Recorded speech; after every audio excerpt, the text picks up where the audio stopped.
Prague, Czech Republic. Mysterious and enchanting city in the center of Europe. The locals believe it's the center of the world.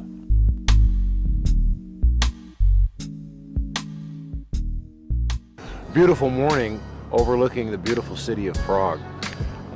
We're by the castle, the new towns across the river. The sun's coming up. There's still a little bit of fog on the river, but it's just a glorious morning. Beautiful.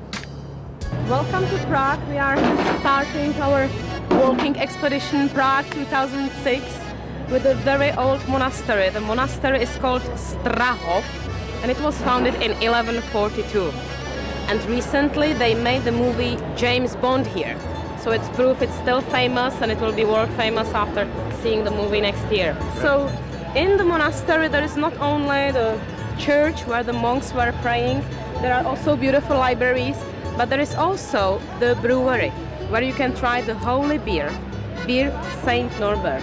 And this is the Beer Saint Norbert, you can read. Svatý Norbert, Saint Norbert. And this would be the style of pubs that Czech people like. Collection of whatever you can imagine, pictures, old postcards, Habsburg faces, old iron labels, you know, advertising and the beer marks and so on. So this is a Czech style. We don't like very much the new modern glass buildings, fancy schmancy, no. This is a dark one. Look at this. Looks like root beer. And I already know it's going to taste great because the golden tastes great. I know the darker is going to taste better. Here we go.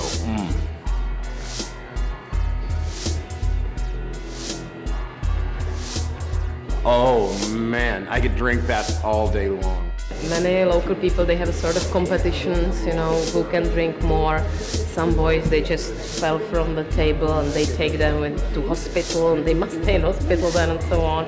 It's a sort of Czech national hobby, and as far as I know regarding the beer drinking, we are first in the world in consumption of beer. Wow. Some 150 liters per person per year. So we have had some beer. I had the drinking, she had the dancing. Look at that. It's a drinking, dancing couple. There you go. There you go. And after having beer, let's go back to the serious sightseeing church, okay? Absolutely. Děkuji, nashledanou. So we are now coming into the castle town, they call it Hradčany, so Hradčany castle town, and here live the most rich people, aristocrats, the friends of the kings, so place for you if you ever want to build some house in Prague, castle town Hradčany. Our aim is now that big gate, that's the Prague castle. So you can see the main entry into the Prague castle. Let's conquer the castle. Conquer the castle, let's go. Sharpen your lenses. Prague castle started with the Celts, Druids. They used to have the fire here, eternal fire, and they were worshipping the god of light. Then came Christian kings, and they wanted to build a castle on some very important, some holy place. So they came here, and they chose this very place, up on the hill, holy Celtic Druid place. The river goes around, very strategical place. And the Christian kings, they built here the little castle and the church in 880s.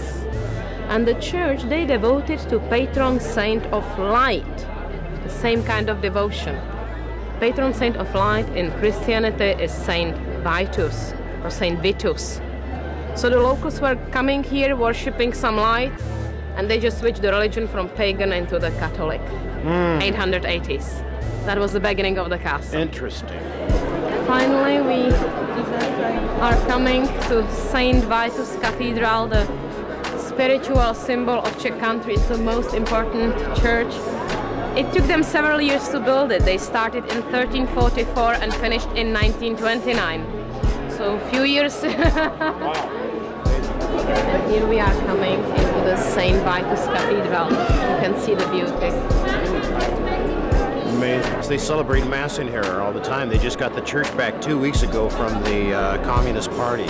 It's an amazing time to be here. It's beautiful. It's unbelievable. The stained glass and the architecture. I've never seen anything like it.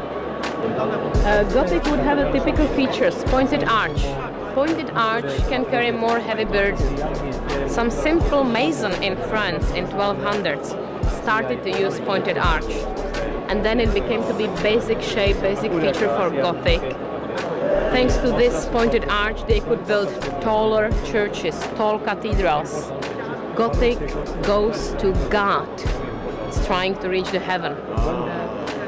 Then it has a certain religious symbol. It looks like two praying hands. I don't know, yeah. And Gothic builders, they try to bring the lights of God glory into the church. Those are the windows you have mentioned, the beautiful stained glass windows.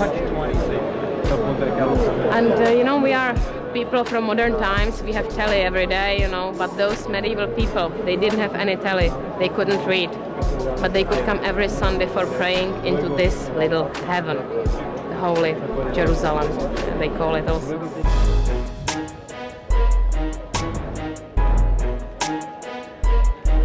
So up you can see beautiful mosaic made in 1370s, and the mosaic has millions of tiny pieces of glass and chipped flint, 33 shades of colors, and the topic of this mosaic is the Last Judgment. You can see there up in the middle Jesus judging all the people. Then on the right side, bad people, bloody atheists going down to hell. That's my way.